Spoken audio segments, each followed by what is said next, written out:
चलो कर दे शुरू। आ जाओ। तो हम लोगों ने कल कर रहे थे ग्रेडियंट, डाइवर्जेंस और कर्ल, है ना, इन तीन पे काम कर रहे थे। तो इनके कुछ बचे हुए सवाल है, पहले तो वो कर लेते हैं। और आज हम जो पढ़ेंगे दो नए पढ़ेंगे, एक तो अघूर्णीय सदिश और एक परिणालिका सदिश। अघूर्णीय सदिश और परिणालिका सदिश।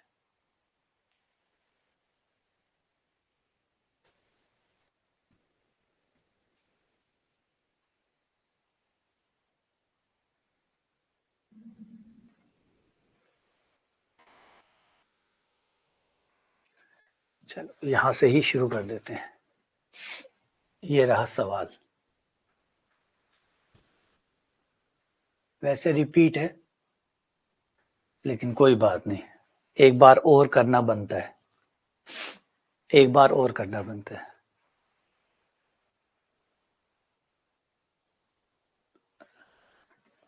तब तो कोशिश करते हैं, पीडीएफ आपको डेली देने की कोशिश कर रहे हैं, प्रयास भी चल रहा है कि डेली पीडीएफ जो है वो अपलोड हो जाए।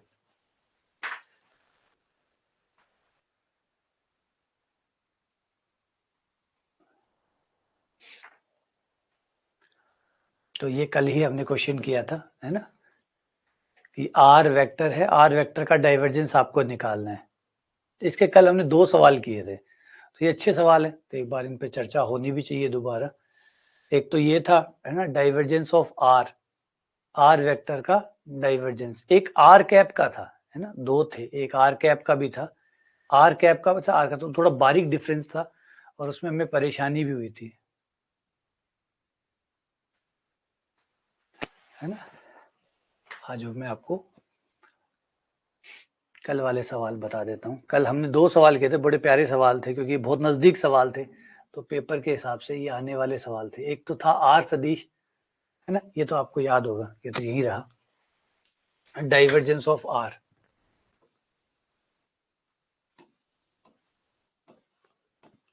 जिसका मतलब हुआ del dot R, del dot R, है ना। डेल डॉट आर क्या हो जाएगा, आर हमारा होता है एक्स आई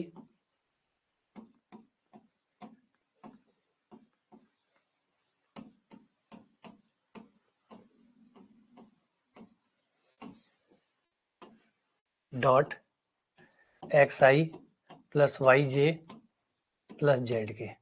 अब आप इसको दिमाग में भी कर सकते हैं ना, पेन चलाने की जरूरत नहीं है, ये चीज तो आपके दिमाग में भी चल जाएगी, है ना। अच्छा, एक्स से एक्स तो ये एक, वाई से वाई एक, जेड से जेड एक, और एक हमने किया था आर कैप वाला। अच्छा, राजस्थान में आया था, अभी 2024 में आया था ये, राजस्थान में। वो बता रहा है कि राजस्थान में 2024 में जो संस्कृत विभाग वाली भर्ती थी उसमें ये क्वेश्चन आया था, सुशील कह रहे हैं। आपको हर सवाल पता है ना, कौन सा कहाँ आया था, कब आया था, बढ़िया चीज है, ये बढ़िया चीज है। अपने सिलेबस के प्रति अवेयर होना बहुत जरूरी है, तो ये समझदारी की निशानी है कि क्या आया था, कैसा आया था, कैसे आते हैं, है ना। ये जानकारी आपको हर, अब भी आप जिस चीज की तैयारी कर रहे हैं, अगर आपको उसका बेसिक क्या खगड़ा नहीं याद है कि भाई हमारे पेपर में क्या आता है, कैसे आता है, किस तरीके से आता है, कब क्या आया है, तो फिर आप फिर तैयारी किस बात की कर रहे हैं, है ना। ये तो अपना सिलेबस है, अपना पेपर है, अपनी तैयारी कर रहे हैं इस चीज की, तो उसका तो क्या खगड़ा हमें पता ही होना चाहिए। इसका कितना आया था आर कैप वाले का, क्या 2/r² आया था क्या, 2/r आया था, r² आया था, 2/r आया था ना, कितना आया था,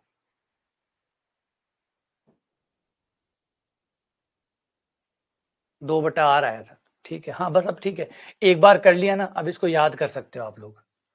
पहली बार करके देखो, दूसरी बार अगर चीज बार बार आ रही है तो फिर याद में डाल लो, अपनी मेमोरी में डाल लो ताकि टाइम बच जाए, है ना। वही चीज अगर दोबारा आ रही है फिर भी हमें वही करना पड़ रहा है सारा, तो फिर फायदा किस बात का। तो इसलिए जरूरी हो जाता है कि एक बार तो आप करिए, पहली बार कोई सवाल आता है तो उसको पूरा करिए, अच्छे से करिए, लेकिन वही सवाल दोबारा आता है तो फिर उसको याद रखिए कि भाई इसका उत्तर ये होता है।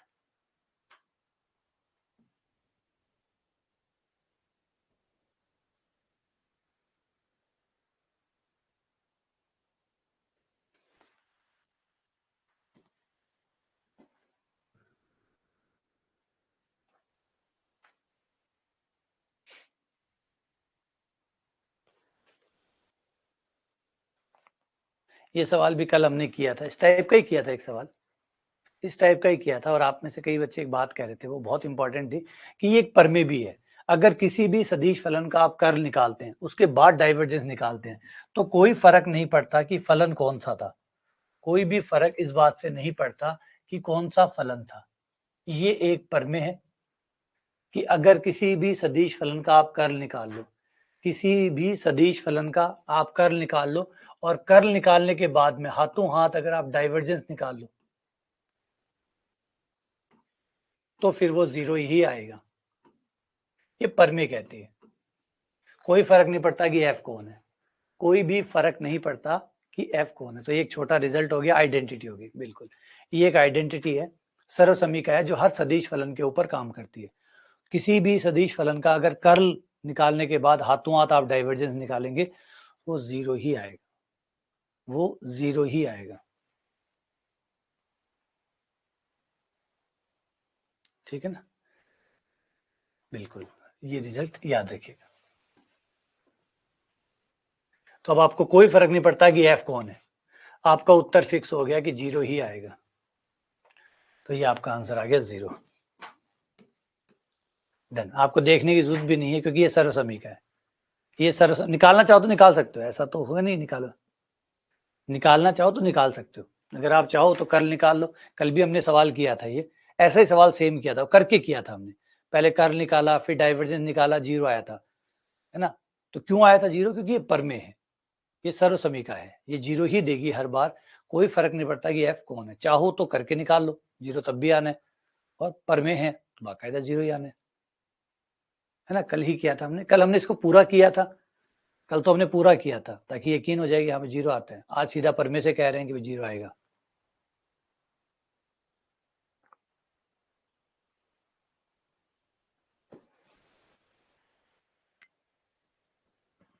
यहाँ पे एक नंबर कटा हुआ है,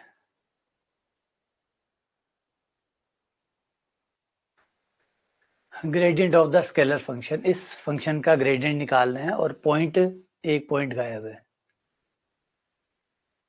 एक भाई साहब गायब है।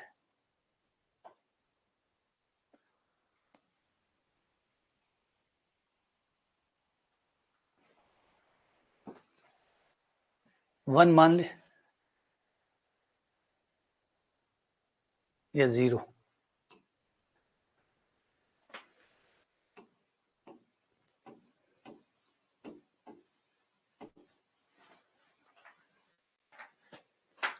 या 0,2?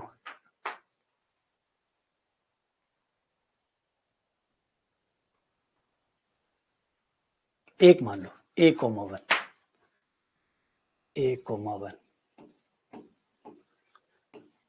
ये ले लो। इस बिंदु पे ग्रेडियंट का मान निकालो। कौन से?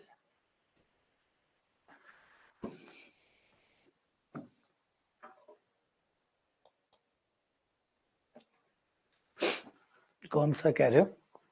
तो ग्रेडियंट निकाल लो, ग्रेडियंट निकाल के ये पॉइंट रख दो, 1,2, एक्स का मान 1 और वाई का मान 2। तो ग्रेडियंट फलन का नाम एफ है, डेल एफ, क्योंकि वो होता है I cap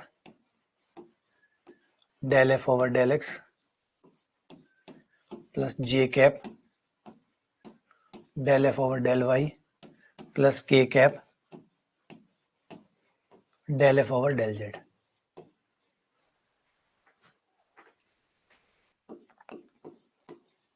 del F over del X, X के साथ अवकलन करोगे उसका, एक्स के साथ करोगे तो माइनस वाई स्क्वायर का 0 आ जाएगा, 4y एक्स का 1 आ जाएगा, plus J del F over Y, Y का करो, वाई के साथ करोगे तो यह आ जाएगा 2y माइनस 4x, z के साथ कुछ भी नहीं होगा, 0 आ जाएगा, 0 माइनस 0। फिर आप अपना पॉइंट रख दो, x का मान 1 और y का मान 2, x का मान 1 और y का मान 2, y का मान 2 रखते ही माइनस का 8 आई कैप, 4 माइनस 4 0, 0 जे कैप और 0 के कैप। तो ये आपका आ गया माइनस का 8 आई कैप,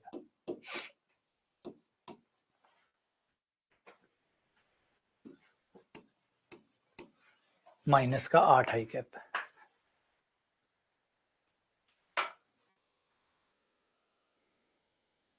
सही है, ठीक है। अगला सवाल,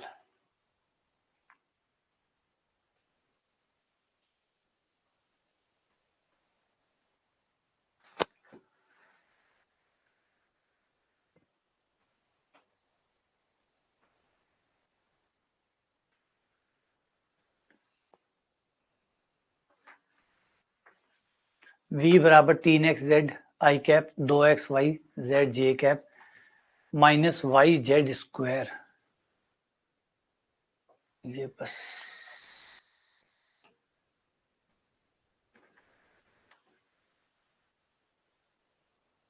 ये नहीं है, ये वाला।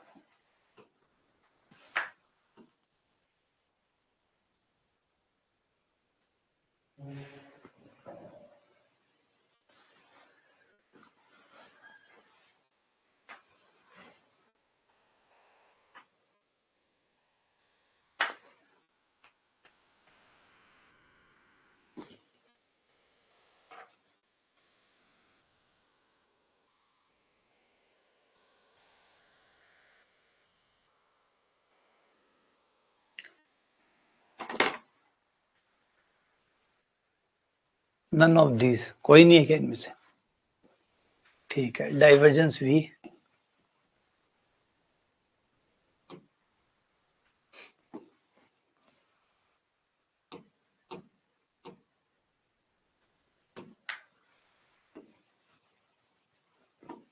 डाइवर्जेंस v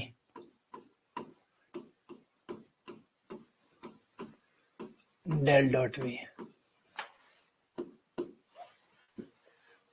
तो x का, x वाले का i घटक का x अवकलन करेगा, i वाले का x करेगा तो 3z आएगा,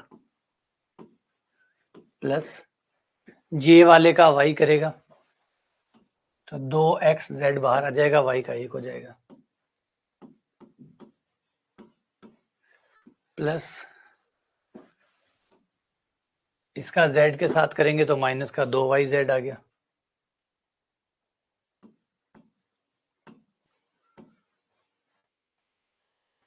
तीन z 2xz और 2yz, कोई भी नहीं है ना, नन ऑफ दिस।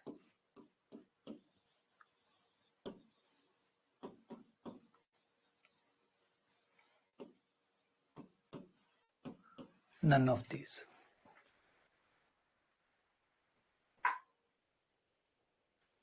हाँ ये सही है, फिर उपलब्ध सही है।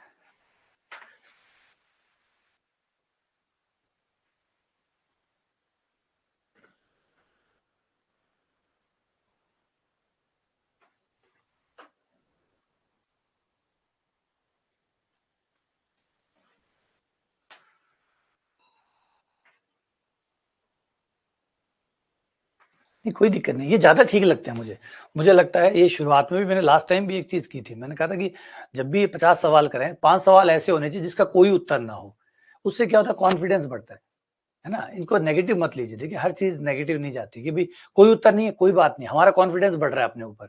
वरना तो क्या होता, हम कोई ना कोई 4 ऑप्शन में उत्तर मिलाने की कोशिश करते कि चलो कुछ मिलाते हैं, जबरदस्ती मिलाने की कोशिश करते। हमारा कॉन्फिडेंस बढ़ रहा है, हम सवाल से ज्यादा कॉन्फिडेंट है कि नहीं नन ऑफ दीज, इनमें से कोई नहीं है। तो ये आपके कॉन्फिडेंस को रिफ्लेक्ट करता है और पेपर में इसकी बहुत जरूरत होती है। पेपर में आपका कॉन्फिडेंस आपसे ज्यादा होना चाहिए, है ना। ये नहीं होता, क्या नॉर्मली क्या करता है बच्चा सोचता है कि 4 ऑप्शन में से कुछ ना कुछ सही होगा, तो वो जबरदस्ती 4 के अंदर मिलाने की कोशिश करता है कि देखता है अपना सही करा हुआ है, उसको जानबूझ के गलत करेगा और कहीं ना कहीं 4 ऑप्शन के अंदर मैच करने की कोशिश करेगा। ये कब होता है, जब आपका कॉन्फिडेंस कम होता है। जब आपका कॉन्फिडेंस कम होता है तो फिर आप पेपर के हिसाब से चलते हो और पेपर का उत्तर मिलाने का प्रयास रहता है। और खुद का कॉन्फिडेंस ज्यादा होता है तो नहीं नन ऑफ दीज मतलब नन ऑफ दीज नहीं आएगा इनमें से। और आप चाहे कितना भी पेपर बना लीजिए, कोई भी पेपर बना लीजिए, नॉर्मली अगर बढ़िया पेपर बनाएगा कोई भी, चाहिए नहीं है मध्य प्रदेश बना लो, हरियाणा बना लो, राजस्थान बना लो, कहीं भी मैथ्स का पेपर बनेगा 100 क्वेश्चन डालेगा तो 5 से 7 सवाल गलत डालेगा ही डालेगा, वो डलेंगे ही डलेंगे। ये फर्क नहीं पड़ता कि कौन पेपर बना रहा है, क्योंकि मैथ्स है, छोटी छोटी बारीकियां हैं, कुछ ना कुछ मिस हो जाता है, कुछ टाइपिंग में गलती हो जाती है ना, कुछ चीजें बताने में गलती हो जाती है, तो ये गलतियां स्वाभाविक है ना। हाँ, तब हमारा कॉन्फिडेंस काम आता है, तब हमारा कॉन्फिडेंस काम आता है कि नहीं हम सही हैं, ऑप्शन चाहे मत हो, ऑप्शन नहीं भी है तो भी कोई दिक्कत नहीं, ऑप्शन नहीं है तो भी कोई दिक्कत नहीं, हम सही हैं, सही है। बस ऐसा कॉन्फिडेंस आप लोगों का होना चाहिए।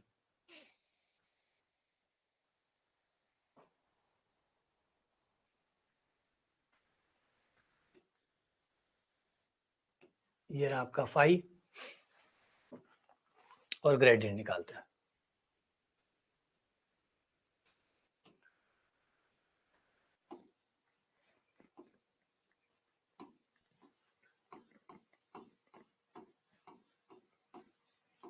Gradient phi I cap del phi over del x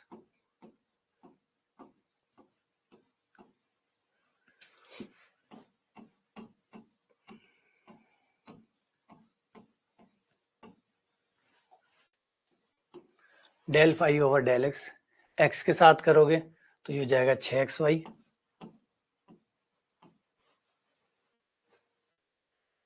minus 3x² Y cube I cap, y के साथ करोगे 3x² y का 1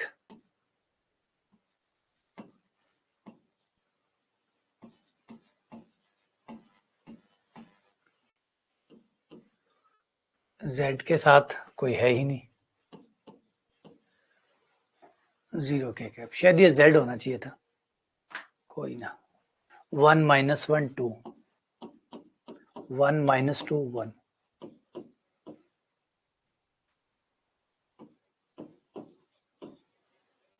माइनस 12,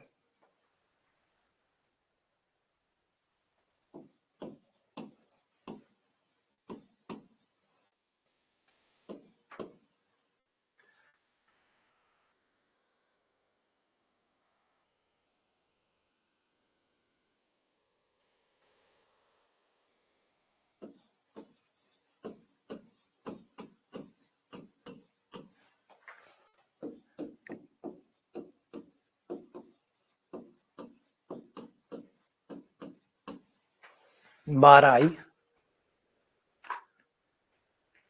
तो मेरे ख्याल से शायद ये z है, इनमें से ये जो है ना ये वाला, ये एक z है, ये तो ये वाला z है या ये वाला z है, एक z है तो उससे सही हो जाएगा। हाँ वही तो कह रहा हूँ ना कि भाई क्या, हाँ सही कह रहे हो, बनवारी सही कह रहा है कि जब ऑप्शन नहीं मैच करता तो हम सवाल को कई बार देखते हैं, सोचते हैं कि हमने कोई गलती की है, तो वही कॉन्फिडेंस हमें चाहिए कि नहीं हम लोग सही कर रहे हैं। ये पेपर में देखो टिक तो आपको लगाना पड़ेगा, टिक तो आपको लगाना पड़ेगा, अगर आपका खुद पे ही कॉन्फिडेंस नहीं है, आपको खुद पे विश्वास नहीं है, तो फिर आप क्या करोगे, आप सवाल को बार बार चेक करते रहोगे, जबकि आपने कोई गलती की ही नहीं है। अब जैसे ये क्वेश्चन है, कोई गलती की है नहीं, फिर भी अगर हम इसे बार बार चेक करते रहें तो समय बर्बाद होगा नहीं होगा। तो इतना कॉन्फिडेंस हमारा खुद पर होना चाहिए कि अगर हम लोग कर रहे हैं तो हम सही कर रहे हैं, और खुद पे विश्वास नहीं करोगे तो फिर पेपर कैसे करोगे। आ जाओ आगे बढ़ते हैं परिणालिका सदिश के ऊपर।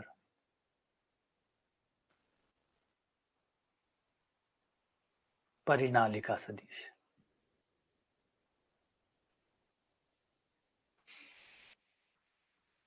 सोलेनोइडल वेक्टर, परिणालिका सदिश, दो सदिश पढ़ेंगे, खास प्रकार के सदिश है, जिनमें से एक का नाम है परिणालिका सदिश या सोलेनोइडल वेक्टर।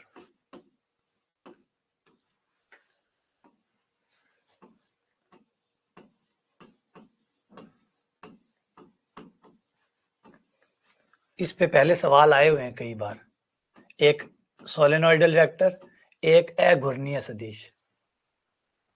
सोलेनोइडल वेक्टर, परिणालिका सदिश, परिणालिका सदिश वो होता है जिसका डाइवर्जेंस 0 हो, एफ परिणालिका सदिश कहलाता है। कोई भी सदिश परिनालिका या सोलेनोइडल वेक्टर कहलाता है यदि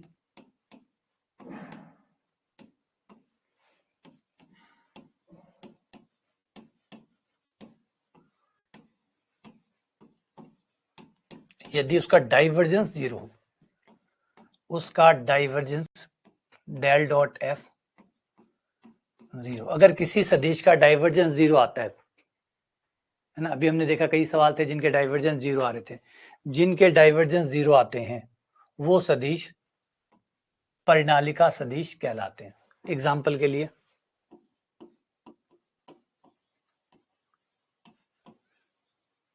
एक एफ वेक्टर ले लो, 2x i cap 3y j cap -5z k cap. इस वेक्टर को देखो और इस वेक्टर का अगर हम डाइवर्जेंस निकालें तो इसका डाइवर्जेंस जीरो आएगा। आपको कुछ नहीं लगाना, अगर सवाल गलत हो तो कुछ मत लगाइए, आगे जाके वो डिलीट होगा। बस समय बचा लो, समय खर्च मत करो, और यही समझदारी हम कर सकते हैं, क्योंकि आखिर में जाके तो डिलीट होना ही है। तो जब वो डिलीट होना है तो आपको कोई फायदा होगा नहीं। तो ये रहा 2, x के साथ अवकलन 2, y के साथ 3, z के साथ -5 और ये जीरो आ गया। इसका डाइवर्जेंस जीरो आ रहा है, यानी ये परिनालिका सदिश है।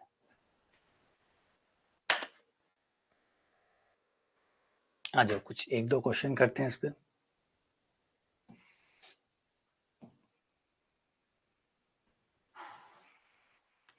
ये रहा क्वेश्चन।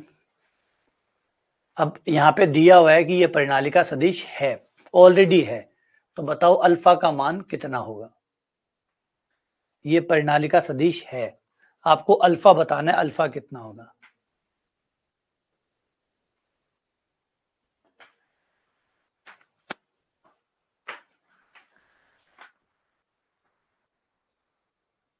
तो गलत क्वेश्चनों का जो विज्ञान है ना वो बड़ा बेकार है। पूरे पेपर में अगर आप 100 क्वेश्चनों का पेपर देते हैं, 100 क्वेश्चनों में से 5 से 7 क्वेश्चन गलत, एवरेजन चले जाते हैं।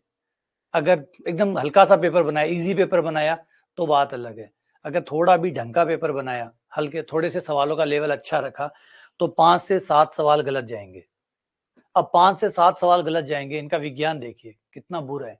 5 से 7 क्वेश्चन गलत जाएंगे, जो क्वेश्चन गलत जाएंगे वो डिलीट माने जाएंगे। अब डिलीट माने जाएंगे यानी जिस बच्चे ने भी ये सवाल किए हैं, और इस सवाल को कौन सा करेगा, जो होशियार बच्चा होगा वही करेगा, है ना। जो कमजोर होगा उसको तो वैसे भी नहीं आते होंगे, तो होशियार बच्चा उन सवालों को करेगा, उन सवालों को करेगा। अच्छा ये सवाल गलत है, अब ये गलत है तो इनको 2-3 बार करेगा, इन सवालों को वो 2-3 बार करेगा। सही होता तो पहली बार में आंसर आ जाता, गलत हुआ है तो 2-3 बार भी करेगा। अच्छा 7 सवाल मान के चले, 7 सवालों में उस बच्चे ने कितना टाइम खर्च किया होगा, 14 सवाल के बराबर। 7 सवालों में उसने 14 सवालों के बराबर का समय बर्बाद किया होगा। लास्ट में क्या होगा, डिलीट हो जाएंगे। नुकसान किसको हुआ, उस बच्चे को जिसको ये आते थे। तो ये जो डिलीट वाले क्वेश्चन है ना, ये हमेशा पढ़ने वाले बच्चे को ही नुकसान पहुंचाते हैं। समझिए, कमजोर बच्चे को तो आते ही नहीं थे, उसको कहाँ कर प्रॉब्लम थी कमजोर बच्चों को तो आते ही नहीं थे, तो ये तो आते थे, उन्हीं को परेशान करेंगे ना। जिनको आते होंगे वही उसे करेंगे, तो वही 2-3 बार करेंगे और देखेंगे भैया मैं गलत कहाँ कर रहा हूँ। ऑप्शन में कहीं होगा नहीं तो टिक कहाँ लगाएगा, कहीं नहीं लगाएगा, तो क्या होगा, 2-3 बार चेक करने के बाद भी सवाल को छोड़ना पड़ेगा। सवाल ने टाइम बर्बाद कर दिया, हो गया काम, 7 सवाल में 14 सवालों का समय बर्बाद हो गया। ये एक बड़ी विडंबना है, बहुत बुरी चीज है ये, जो हमेशा होती आ रही है।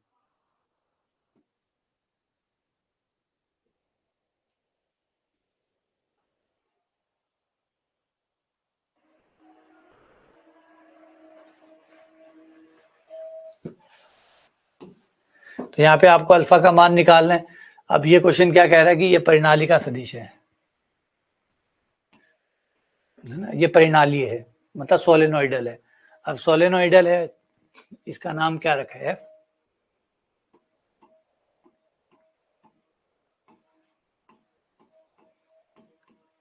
जीरो, पहले घटक का आई के एक्स के साथ, आई घटक का एक्स के साथ,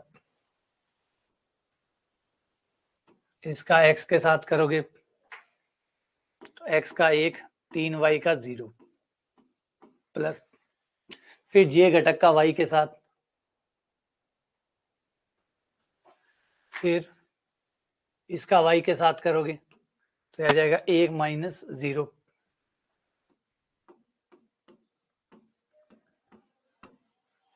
फिर तीसरे का इसका z के साथ करोगे तो x का 0 हो गया, अल्फा बाहर आ गया, z का 1 हो गया। क्वेश्चन कह रहा है ये प्रणाली का सदिश है तो बराबर में 0, ये मान निकालो, अल्फा प्लस 2 बराबर 0।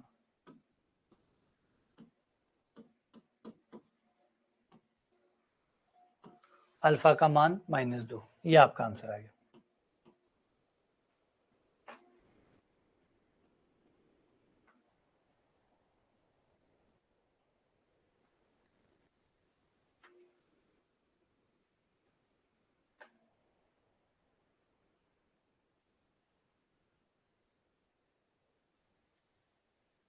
आगे चलते हैं नए सदिश की तरफ, जिसका नाम है अघूर्णीय सदिश।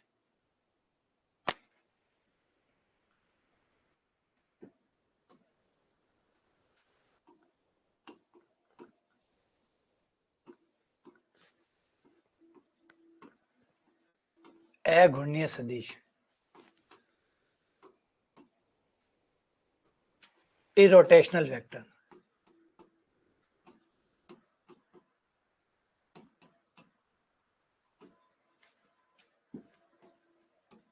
इरोटेशनल वेक्टर, अघूर्णीय सदिश वह सदिश होते हैं जिनका कर्ल 0 होता है। कर्ल, अगर किसी सदिश का कर्ल 0 है तो वह अघूर्णीय सदिश कहलाता है।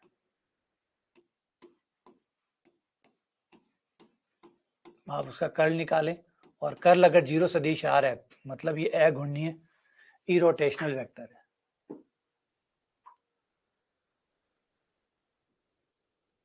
हाँ, अघूर्णीय सदिश जिनका कर्ल 0 होता है।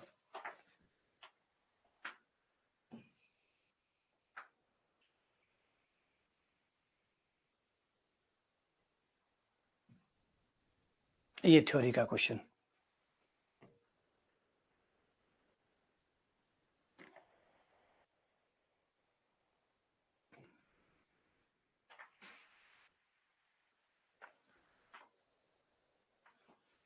देखो, जब टेस्टों में नंबर कम आते हैं ना तो ज्यादा इनके ऊपर फोकस मत किया करो, है ना। इन चीजों पे ज्यादा फोकस करने की जरूरत नहीं है। एक छोटी सी कहानी आती है, वो मैं सुनाता हूँ जिससे ये बात समझ में आ जाए। एक छोटा सा एक्सपेरिमेंट है जो किया गया था एक यूनिवर्सिटी के अंदर। तो एक यूनिवर्सिटी के अंदर जो स्टूडेंट थे उनको 2 भागों में बांटा गया। 2 भाग में बांटकर पहले जो स्टूडेंट थे वो थे पोर्ट बनाते ना, मिट्टी वाले जो पोर्ट बनाते हैं, तो मिट्टी वाले पोर्ट बनाने का काम दिया गया। 2 ग्रुप को बनाया गया। पहले ग्रुप को कहा गया कि आपको पोर्ट बनाना है, एक ही पोर्ट आपको पूरे महीने एक ही पोर्ट बनाना है आपको, और बहुत अच्छा बनाना है, बहुत बढ़िया बनाना है। जो पहले बंदे थे उनको कहा गया आपको पोर्ट बनाना है और बहुत बढ़िया बनाना है, एक ही पोर्ट बनाना है। सिर्फ पोर्ट का मतलब बर्तन, एक मिट्टी का बर्तन बनाना है आपको और एक ही बनाना है। तो वो ग्रुप एक पोर्ट बनाने में लग गया। दूसरे पोर्ट को कहा गया कि भाई आपको ज्यादा से ज्यादा पोर्ट बनाने, ज्यादा से ज्यादा, क्वालिटी 19-20 चल जाएगी, क्वालिटी 19-20 में चल जाएगी, लेकिन आपको ज्यादा से ज्यादा बनाने हैं। महीना है, 1 महीने में जितने बना सकते हो उतने बनाओ। हाँ, क्वालिटी पर अगर ध्यान दे सकते हो तो ध्यान दीजिएगा, लेकिन आपको ज्यादा निकालने हैं, ज्यादा पोर्ट बनाने, ये आपका टारगेट है। मतलब ज्यादा आपको बर्तन बनाने, ये आपका टारगेट है। हाँ, उसके साथ अगर कोई सुधार होता है तो करिए, कोई मना नहीं है।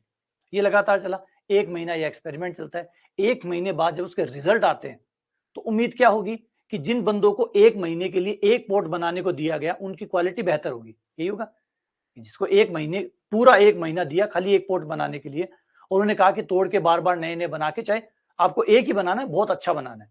टारगेट था एक, और बहुत अच्छा बनाना है। दूसरे वालों को था बहुत अच्छा नहीं बनाना, बस आपको पोर्ट बनाना है और खूब सारे बनाने हैं। तो लास्ट में जब देखा गया तो क्वांटिटी में भी पहले दूसरे वाले, जो पहला ग्रुप था वो ज्यादा था, वो तो होना ही था। नंबर 2, क्वालिटी वाइज भी वो बेटर थे, क्वालिटी वाइज भी वो बेटर थे, क्योंकि वो लगातार बनाए जा रहे थे, वो लगातार बनाए जा रहे थे। तो जैसे जैसे आप बनाते हैं आप सुधार आता है। ये बहुत बड़ा एक्सपेरिमेंट है, इसको समझिए कितनी इंपॉर्टेंट इसका आउटकम है।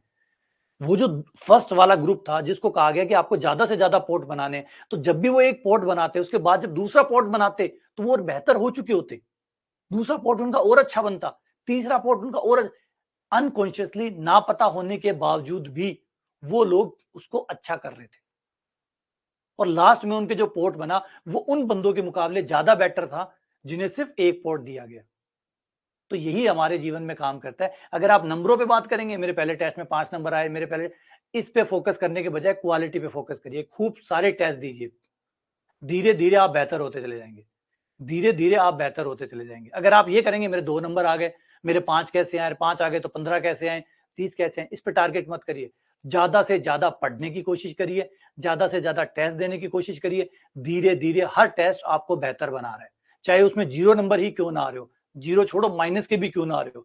अगर हर टेस्ट में आपके माइनस के नंबर भी आ रहे हैं तो हर टेस्ट के बाद आप इंप्रूव हो रहे हैं, हर टेस्ट के बाद आप इंप्रूव हो रहे हैं और एक अच्छी जगह आप इंप्रूव हो जाएंगे। तो ये जो स्टडी है इसको यूज करिए अपने जीवन में। तो क्वालिटी के पीछे मत भागिए कि 20 में से 20 कैसे आएंगे, 20 में से 20 कैसे आएंगे। ये 20 में से 20 लाने के अच्छा है कि 0 नंबर आए लेकिन मैं खूब सारे, एक बच्चा है जो एक टेस्ट लेके 20 नंबर लाता है, एक बच्चा है जो 20 टेस्ट देने के बाद 20 नंबर लाता है, वो फार बेटर है। समझ रहे, इन चीजों में अंतर है। एक बच्चा एक टेस्ट देता है 20 नंबर लाता है, एक बच्चा 20 टेस्ट देने के बाद 20 नंबर लाता है, वो फार बेटर है। ये चीज लंबे समय में काम करती है। तो इसलिए टेस्टों के नंबरों की ज्यादा फिक्र ना करें, संख्या बढ़ाएं जितनी संख्या बढ़ाई जा सकती है। ये देखो, ये हो गया आपका अघूर्णनीय सदिश की डेल क्रॉस एफ 0।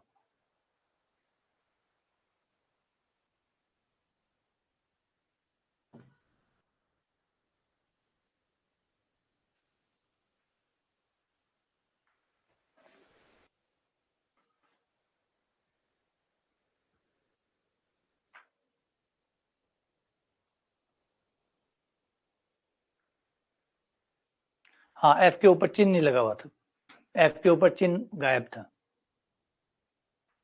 ये अघूर्णनीय सदिश है, तो लैम्डा, म्यू और ओमेगा का मान निकालिए।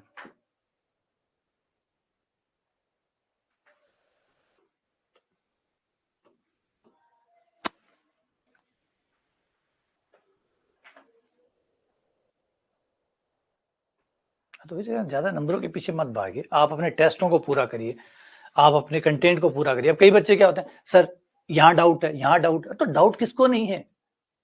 डाउट किसको नहीं है? सर यहाँ डाउट है, गणित जो पढ़ रहा है वो डाउट से गुजरेगा ही गुजरेगा, और गणित में कोई बेहतर नहीं है। अगर हम लोग, अगर हमारी तरफ देख रहे हो कि हम लोग बेहतर है ना, आप दे दो 10 सवाल मुझे, 5-6 से ज्यादा नहीं कर पाऊंगा। आप मुझे 10 सवाल दे दो, 5-6 से ज्यादा नहीं होंगे, मैं तो उम्र भर से पढ़ा रहा हूँ। तो ये गणित है बेटा, ये वो क्रिकेट की तरह है। विराट कोहली 15 सालों से खेल रहा है फिर भी 0 पे आउट होता नहीं होता। विराट कोहली 15 सालों से खेल रहा है फिर भी 0 पे आउट हुआ नहीं हुआ। तो ये क्रिकेट, क्रिकेट खिलाड़ी से बड़ा होता है, क्रिकेट हमेशा खिलाड़ी से बड़ा होता है। हर खिलाड़ी उसका एक हिस्सा है, वो बेहतर भी करता है, कभी बुरा भी करता है, ये चलता रहता है। तो डाउट, आप गणित पढ़ेंगे, डाउट क्रिकेट में भी डाउट है। विराट कोहली से पूछ लीजिए कि क्रिकेट समझ में आ गया क्या, तो वो कहेगा नहीं आया। अगर आ गया होता तो 0 पे थोड़ी आउट होता, आ गया तो किसी किसी मैच में वो बढ़िया खेल रहा है, किसी में बुरा खेल रहा है, कभी वो शतक भी बना रहा है, कभी वो 0 पे भी आउट हो रहा है, तो क्रिकेट समझ में तो नहीं आया। अगर आ गया होता तो 0 पे आउट तो नहीं होता किसी मैच में, तो वो 0 पे भी आउट हो रहा है, कभी शतक भी बना रहा है। तो बस यही वो गणित है। गणित में भी ऐसा ही होता है, कुछ सवाल आपसे होते हैं, कुछ आपसे नहीं होते, कुछ में डाउट होते हैं, कुछ में अटकते हो, कुछ में फंसते हो, कुछ निकलता है। बस यूं ही चलता रहता है, बस चलते रहिए। बेटर चीज है, चलते रहिए, रुकिए मत।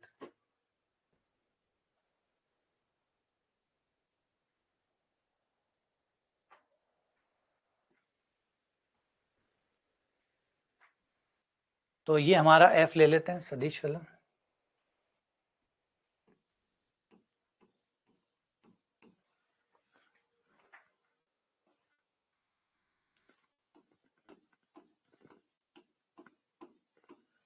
डेल क्रॉस एफ, क्योंकि ये अघूर्णनीय सदिश है तो इसका डेल क्रॉस एफ बराबर 0 जाएगा, वो बराबर मैं 0 कर दूं।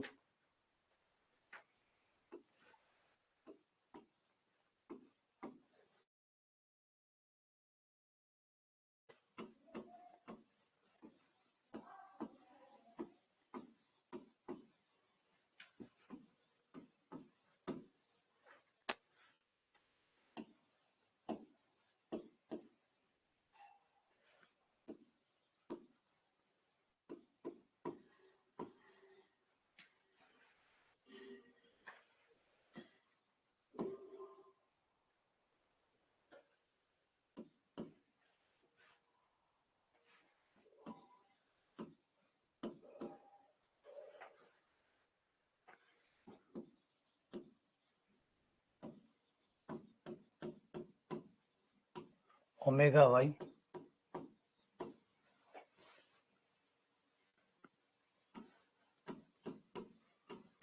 Zero vector.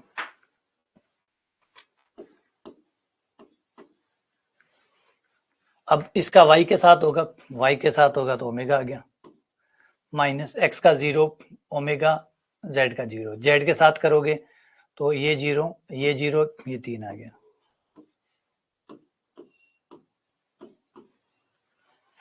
जे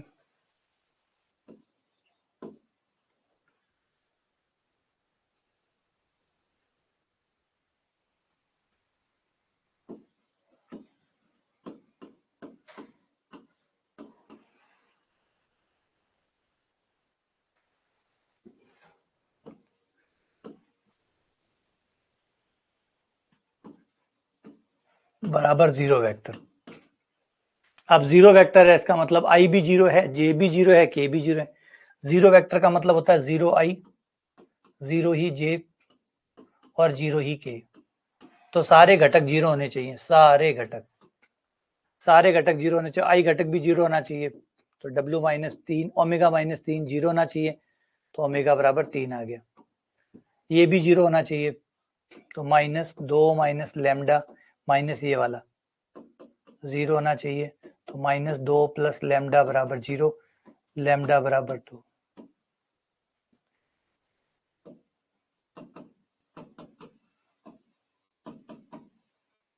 म्यू बराबर 3, ओमेगा 3, लैम्डा 2, म्यू 3। लैम्डा कितना, लैम्डा 2 आया, म्यू 3 आया, ओमेगा 3। ये कब आया हुआ है?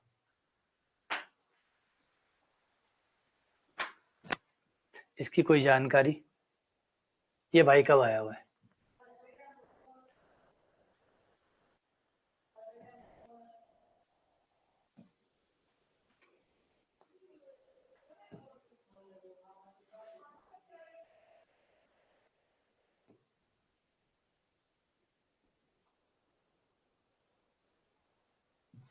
ये बस दोबारा से रिपीट कर लो एक सवाल।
अच्छा, आवाज नहीं आ रही, आवाज नहीं आ रही। अब देखो, अब आ रही है।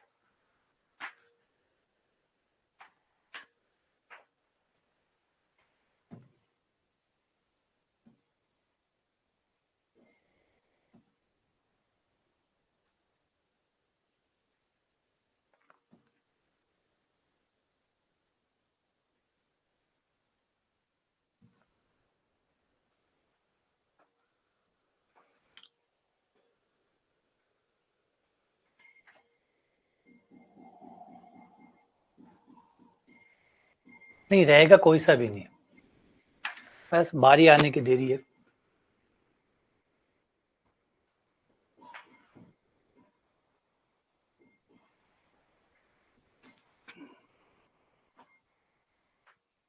कौन सा जीरो है इसका? डेल डॉट एफ जीरो है, डेल क्रॉस एफ जीरो है, एफ का परिमाण जीरो है, या del cross F dot F zero है? कौन सा जीरो है इसमें से?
ठीक है, तो क्या निकाला? पहले तो डाइवर्जेंस निकाल के देख लो, सबसे सस्ता काम तो यही है।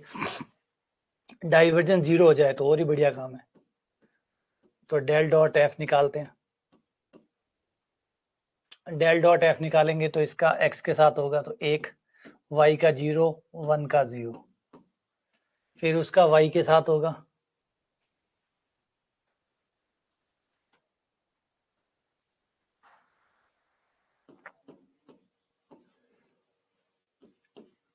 फिर इसका 0, इसका जेड के साथ करोगे तो ये 0,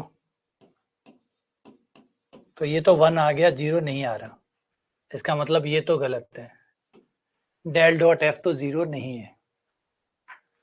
ठीक है, डेल डॉट एफ 0 नहीं है। डेल क्रॉस एफ देखो, डेल क्रॉस एफ कर्ल निकाल के देखते हैं कि क्या कर्ल 0 है। आई जे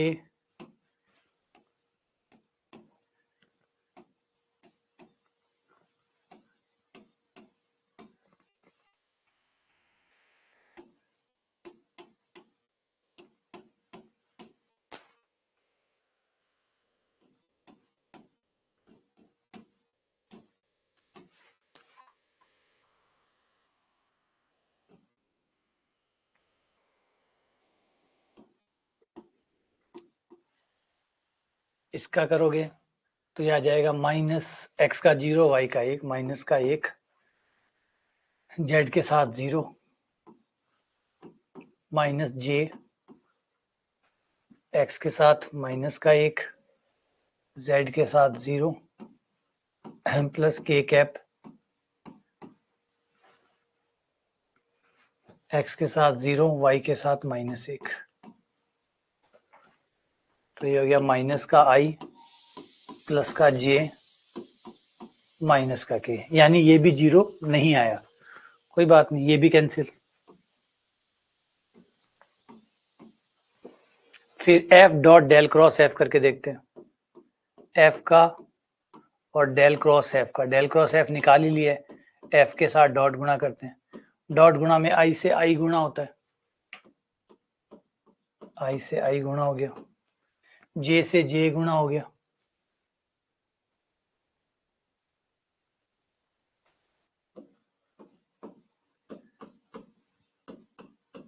आई से आई गुणा, जे से जे गुणा, प्लस माइनस माइनस प्लस, के से के गुणा। बिल्कुल सारे कट गए, 0। तो यही आंसर हो गया, F dot del cross F 0। ठीक है, डन।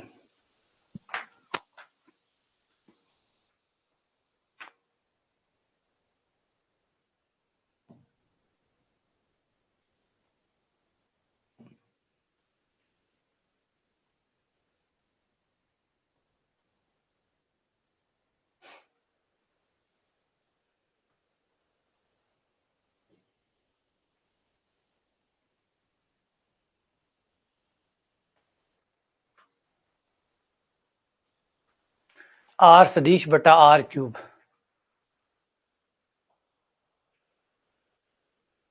नहीं वो अलग है। डेल जो है ना वो कोई सदिश संख्या नहीं है। अब ये ध्यान से देखना, ये बढ़िया सवाल है, कई बार पेपरों में आ चुका है, बहुत सुंदर सवाल है ये, और इसका उत्तर भी याद रखिएगा। और पहले से ही याद है, शाबाश, बहुत बढ़िया, बहुत बढ़िया, ये बहुत बढ़िया सवाल है। आर वेक्टर बटा आर क्यूब, ये कौन सा सदिश है? R vector upon R cube, इसको एफ सदिश नाम दे देता हूँ। ये एफ सदिश कौन है? परिणालिका है, अघूर्णीय है, या परिणालिका और अघूर्णीय दोनों है? कौन सा सदिश है ये?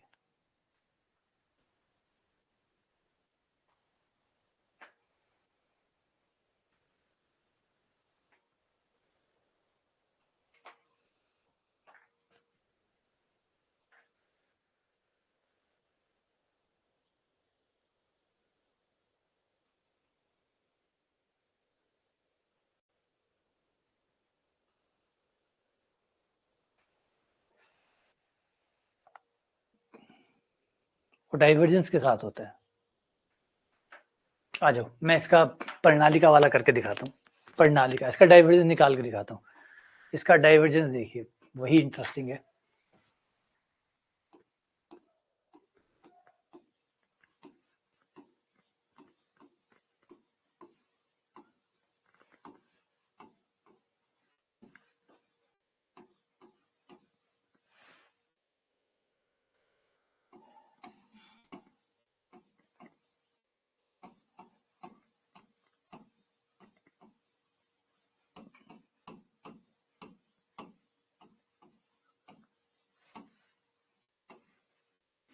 डॉट आर वेक्टर यानी x I plus Y J plus Z के, तो एक्स बट्टा आर स्क्वायर अलग अलग कर दो, एक्स बट्टा R cube I cap Y बट्टा R cube J cap Z बटा are cube K cap, X बटा are cube I cap Y बटा are cube J cap Z बटा आर क्यूब के कैप। तो अवकलन होगा डेल ओवर डेल एक्स, अवकलन करेगा एक्स बटा आर क्यूब का, फिर वाई अवकलन करेगा वाई बटा आर क्यूब का, फिर जेड अवकलन करेगा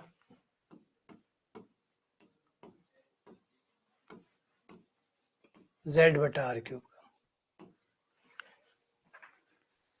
एक अवकलन कर लो और फिर बाकी रखते हैं। पहले एक अवकलन कर लाते हैं, यहाँ पे रफ में आते हैं, इधर आके एक अवकलन निपटा लेते हैं।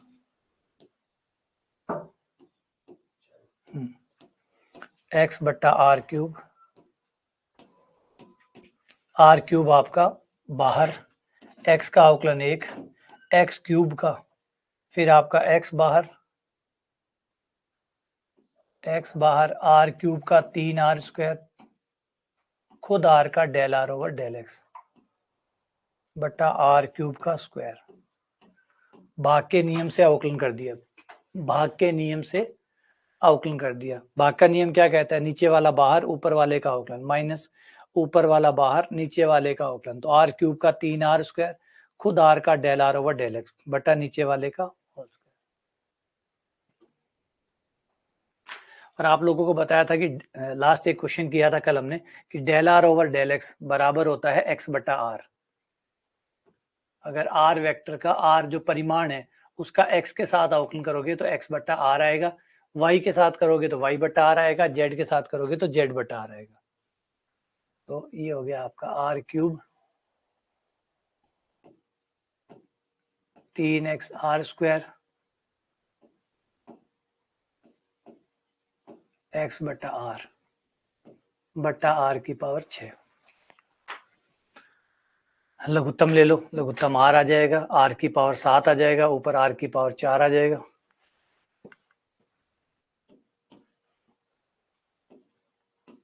आर की power 4 minus 3x square are square बटा आर की पावर 7। अब यही अगर आप इसी को देखते हुए आगे बढ़ाएं कि भाई इसमें तो ये आया हमारा आर की पावर 4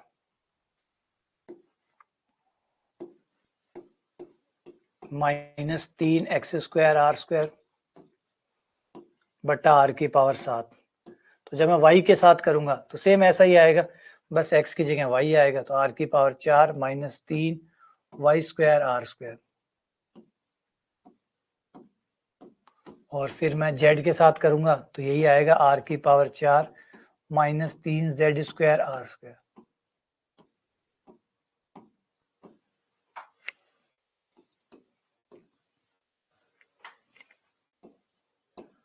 आर की पावर 7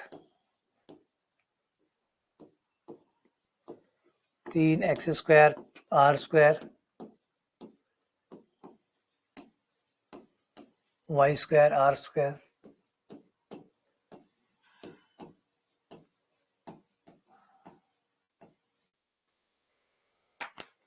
आर की पावर 4 आर की पावर 4 3 आर की पावर 4 हो गया। इनमें से 3 आर स्क्वायर कॉमन ले लो, 3 आर स्क्वायर कॉमन, तो ये हो गया x square plus y square plus z square बटा आर की power 7। X square plus y square plus z square बराबर होता है आर स्क्वायर।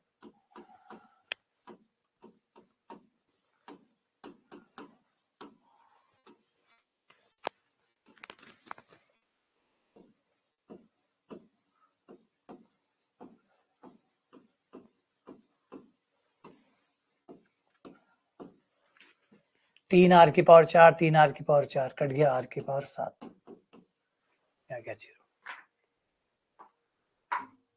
हाँ बिल्कुल याद रख सकते हैं।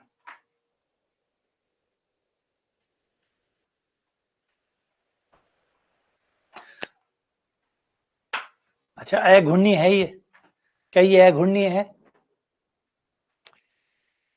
नहीं अघूर्णीय है क्या ये? क्या कहते हो, अघूर्णीय है?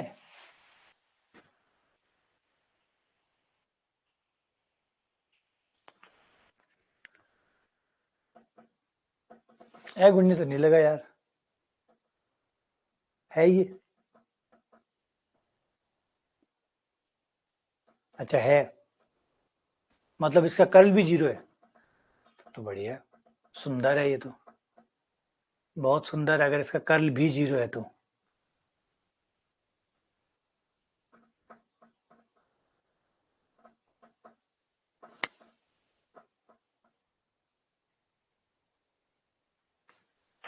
अच्छा दोनों है ये, तो बढ़िया, तो एकमात्र ऐसा वेक्टर मिला है जो दोनों है, जो दोनों है, मतलब प्रणालिका भी है और अघूर्णीय भी है, ये रोटेशनल है, बढ़िया, ये तो बड़ी अच्छी चीज है।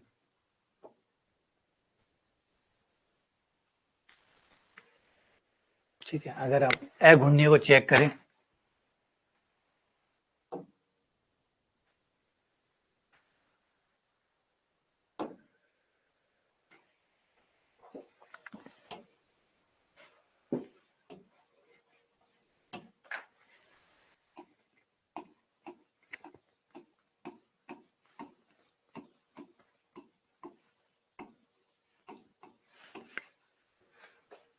आई j k del over del x del over del y del over del z, x बटा आर क्यूब वाई बटा आर क्यूब जेड बटा आर क्यूब।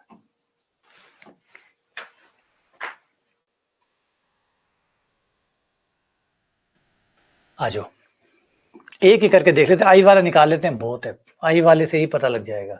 अगर आई वाला जीरो आ गया तो फिर जे वाला भी और फिर के वाला भी, तो पहले आई वाले के साथ लेते हैं। आई वाले के साथ करोगे, वाई के साथ कर रहे हो तो जेड तो बाहर आ गया, जेड बाहर आ गया, सही है, जेड तो बाहर आ गया, आर क्यूब का अवकलन हुआ, एक बटा आर क्यूब का, मैं एक अवकलन करके दिखा देता हूँ। आप वाई के साथ कर रहे हो और किसका कर रहे हैं, जेड बटा आर क्यूब का कर रहे हैं, तो जेड तो आपका बाहर आ जाएगा, अंदर बचेगा एक बटा आर क्यूब। आर का करने के लिए आर क्यूब को ऊपर लाओगे, आर की पावर -3 हो जाएगी, -3 आगे आ जाएगी, आर की पावर 1 कम और हो जाएगी, खुद आर का हो जाएगा del are over del y, खुद आर का del are over del Y.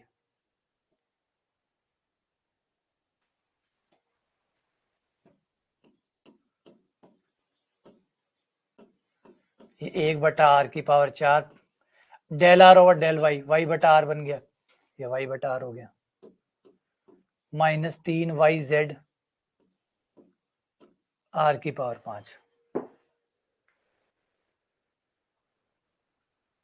तो ये आ जाएगा, यहाँ पे लिख दो -3 वाई जेड बटा आर की पावर 5, फिर माइनस, अब जेड के साथ करोगे सेम यही रिजल्ट आएगा, माइनस माइनस प्लस हो जाएगा, 3 वाई जेड बटा आर की पावर 5 हो गया, और ये देखो ये कट गया, ये जीरो आ गया, तो ये जीरो आ गया, तो फिर अगले भी सारे ऐसे ही 0 आई कैप, 0 जे कैप और 0 ही के कैप आ जाएंगे, यानी ये 0 वेक्टर हो गया। तो बिल्कुल सही कहा कि ये अघूर्णीय भी है, ये अघूर्णीय भी है। ठीक है,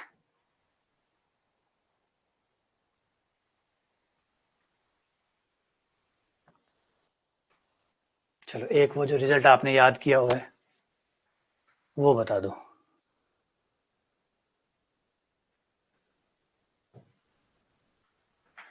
divergence of are cap,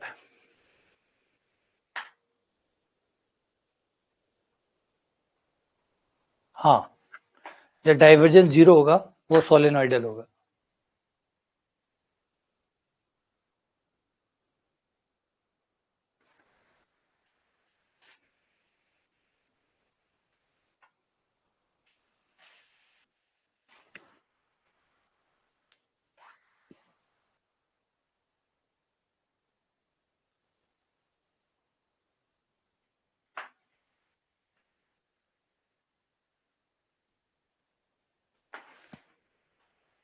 answer था इसका 2/2/R।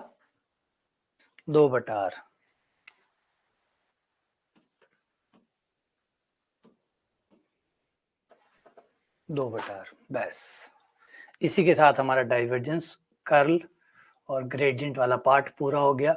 कल हम आगे बढ़ेंगे और आगे बढ़ के डिक आउकलज की तरफ आगे बढ़ेंगे, डायरेक्शनल डेरिवेटिव, जिससे भी एक सवाल पूछे जाने की संभावना है।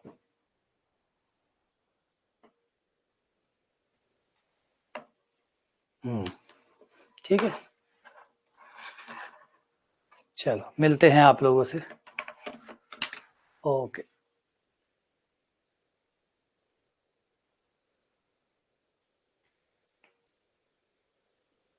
हाँ, आज यार थोड़ी स्वास्थ्य खराब है, तबीयत आज साथ नहीं है, तो जितनी क्लासेस हो सकेगी कोशिश करूंगा, लेकिन आज शरीर साथ नहीं दे रहा है, तो देखते हैं।